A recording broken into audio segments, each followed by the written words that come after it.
Heroes and Legends. The Second Great War, Part 3.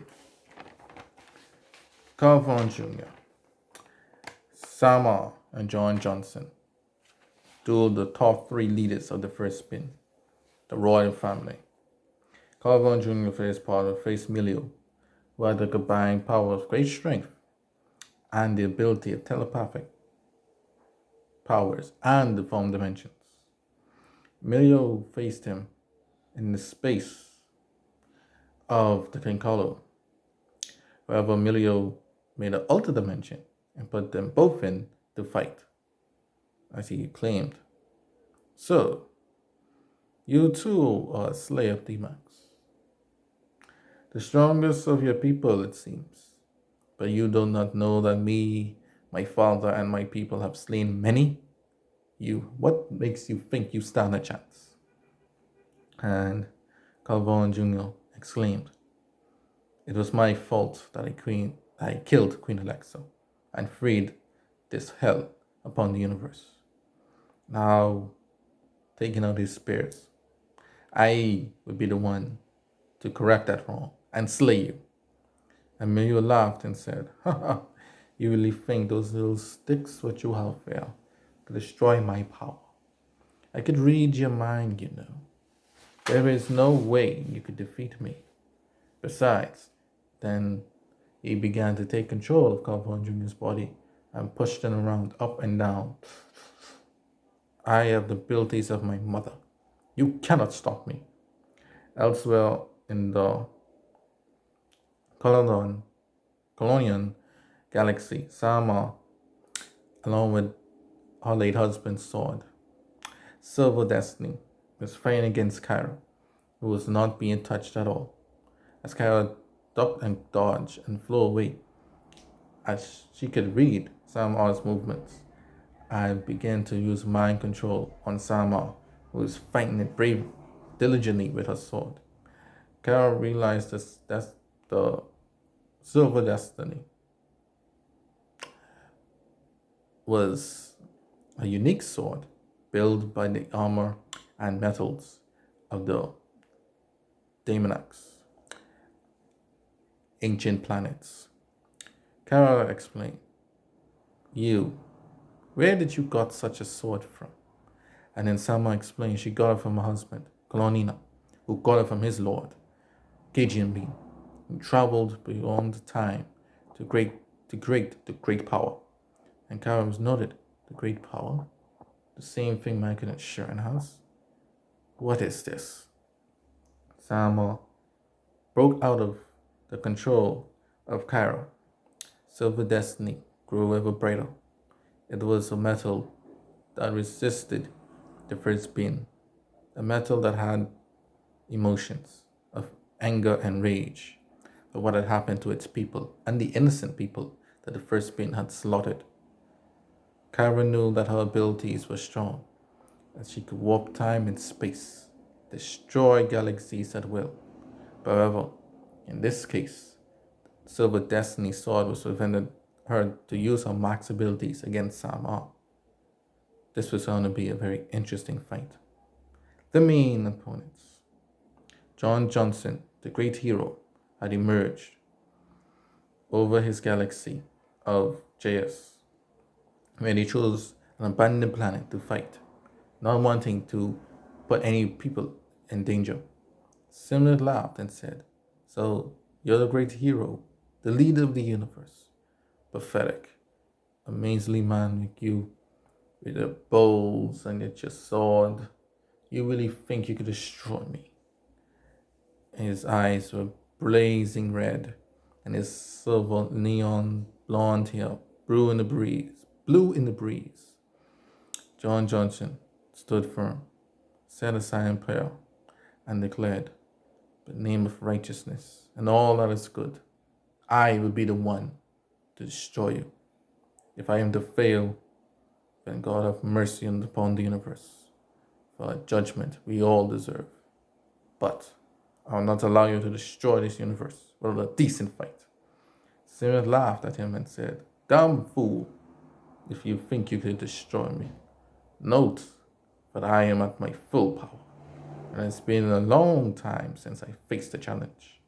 And so the two ran up and hit their first blows. It was immense. The whole planet began to shake in intensity as the great core of the planet and all the lava began to spew out everywhere in the local volcanoes. It was intense. Elsewhere, upon the universe, Shanae and Melissaeus were attacking the Guardians. The Guardian forces fought hard and not against them, but Sumebol, the great hero and knight of the Guardians, who kept Guardians safe all these years, fighting hard against the Firbean. She even created a fireproof armor that was allowed her to stand Raleigh's fire and began to fight head to head. Shanae was shocked as she overlooked the battle sitting on the hill, being bored. Raleigh is struggling against someone? She never saw this before. This Sume bald person is quite impressive. Although we might be the same size, maybe I should be the one to face her. And so as Shanae began to contemplate this, elsewhere in the galaxy, Maki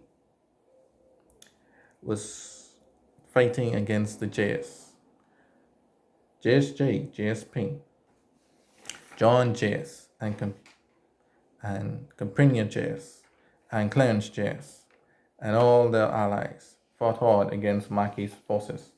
The Diva Queen was putting up fierce resistance, and the Firbean were fierce and ferocious as ever.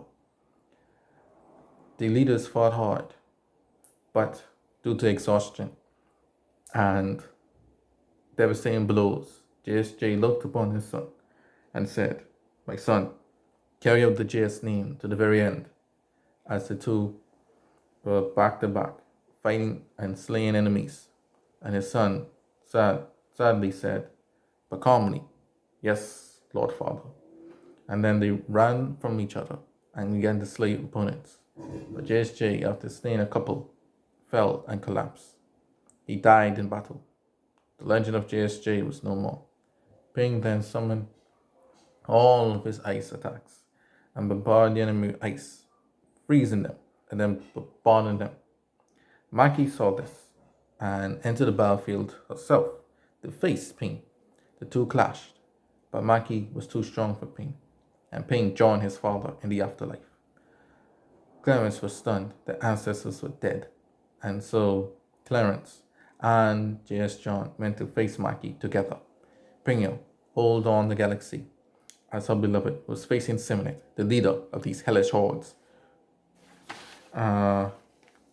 Next, Hepburn and Omega within the Gemeta, as Colin Daniels confronted Omega and said, "You fool, you traitor, you betrayed the Niwa, and now you're joining Shawn Mankind and wiping out the universe. Have you no loyalty?" Omega said, "I'm loyal to the coin. I'm loyal to those who are victorious. I was tired of living a loser's life. Now I have joined the winning side. You should join the winning side. The JS are finished." And he said, the JS might be, and Colin Daniels replied and said, the JS might be finished, but the Johnson Empire is about to begin. And John Johnson is handling Simonet quite well, and he's still fighting, and we shall fight on. And at that time, Tim had tried to fight off and kill the general known as Hepburn, but Hepburn was too much for Tim. Tim fell by Hepburn instantly, the last of the outcasts that were around since the days of the legendary fighters. Tim died proud as he fought in 2 great wars and many wars in between. He died with a smile on his face. Elsewhere in the dimensions, Trezor Rose,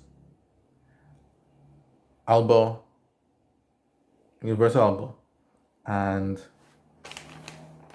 Nassau, and Protein Dell, and Big G Dell, and Pekka Khan, along with their leader Pi De Ka Andrews, and Dessa, and Brett Hilton, and Francisco Alexander, and Regal Tan.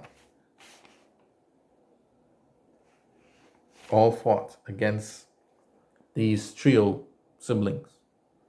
Their forces were immense. Many of their heroes and allies were dying out quickly. However, the dimensional officers fought off to cheat death and to hold on, meaning the people of the dimensions were willing and proud to die for their homeland and for their leaders. Treasure Rose could not stand seeing people die like this, so she encouraged her men to fight on and prevent these enemies from getting by. The fighting style of Taylor, Aaron, and Erica was unique. However, Treasure Rose, Universal Alba, and Melee Neville also fought 3-on-3. So their ability to build 3-on-1 was useless now. Elsewhere, Philando was attacking the main colonian forces, Petty Imperial, and Ken Colonia, and Sharon Imperial, and State Kona all fought to defend their world against this evil general. As he acclaimed, "A weakened Sharon, you will fall quickly like the Noah and the Fidelians before you." And Imperial said, "You underestimate us. Our leader and founder, Clonina, is strong, and with silver destiny in the hands of Sama, our lady, she will defeat your Kyra and send you back to the ashes of hell in which you belong." And so Philando smiled and continued to fight on against them. MacDonald was fighting the might of the Clinkolo as Constantine and Calvin Sr. and Crichton and all the rest of them began to fight on against their forces.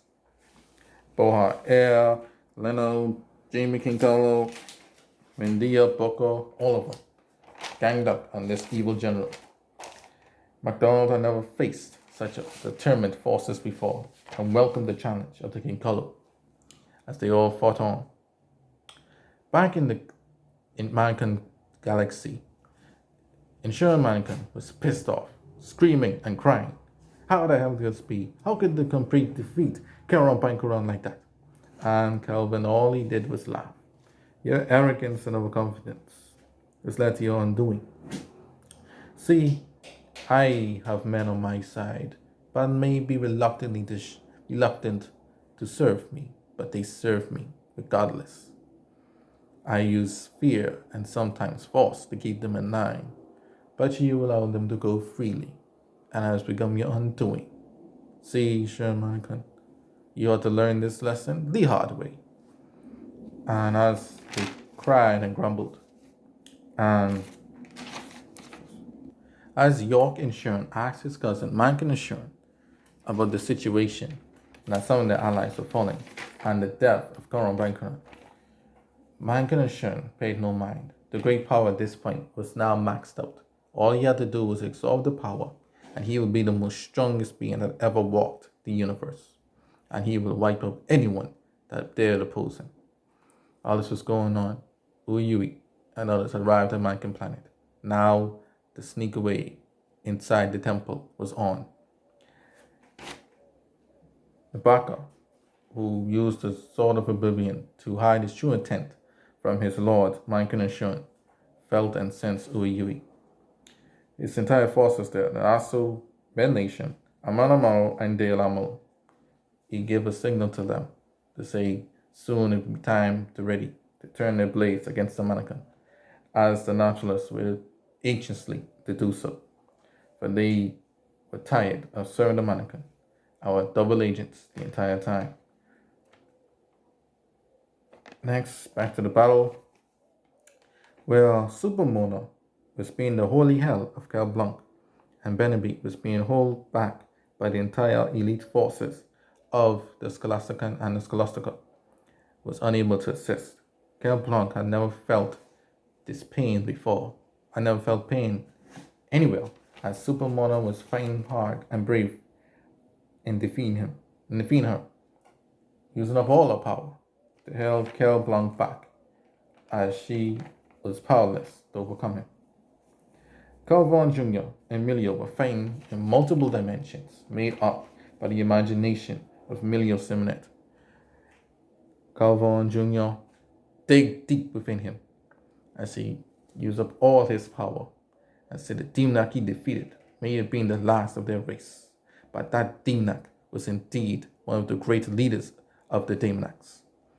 And he used up his power and began to attack Milio, chasing him down, preventing him from using his mind-warping abilities and making dimensions. Milio was being overwhelmed. He couldn't believe it.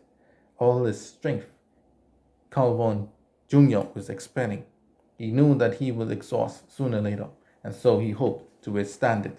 However, a shocking development arrived. King Carlo wished up his two spears, and cut the arms of Milio instantly. He growled in pain. He could no longer make dimensions without his arms. He was armless as he cried in agony. Kara had felt her son's pain and was distracted. This allowed Samar to use the sword to hit a final direct blow at Kara, who was stunned and first time ever was wounded. The three were breaking apart. Simnet and John Johnson were fighting bravely. At Simnet's power no limit, John Johnson reached deep down in him to the power of the people that defeated the Atlanteans, and he exclaimed, "I am the one that feared King Atlantean," as he even controlled hell itself. And I survived the apocalypse. I will survive this one as well. Simon in this revelation was stunned. The Atlantean Primes did a heavy blow to him, and now he faced the one who ended the Atlantean Primes. He had realized now, but he had messed up big time. And then John Johnson dig down inside him and reached his full power and began to show him the true strength of a hero. And he was being the holy hell of Simnet, who was getting licks, blows left and right. The planet around him was full of lava, storms, volcano eruptions. The planet was being destroyed by the immense fight. Simnet was trying to fight back, but at this point, his power was being overwhelmed by that of John Johnson. John Johnson took out his sword and slashed the face of Simnet. Simnet's eyes were slashed shut as he held his eyes. "My eyes! No! I can't see! You bastard! Ah!" And then he started shooting up blasts all over the place, not knowing where John Johnson was.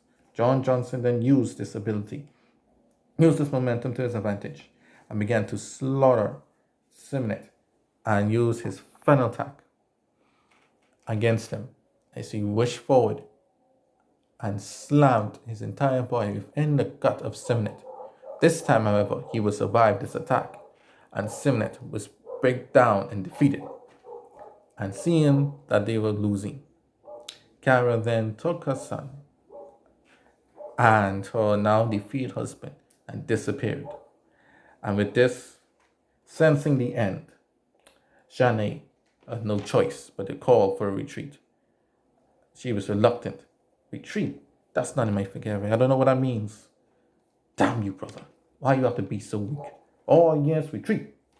And across the universe, the Firbean retreated back to the galaxy of Sibik in a hurry.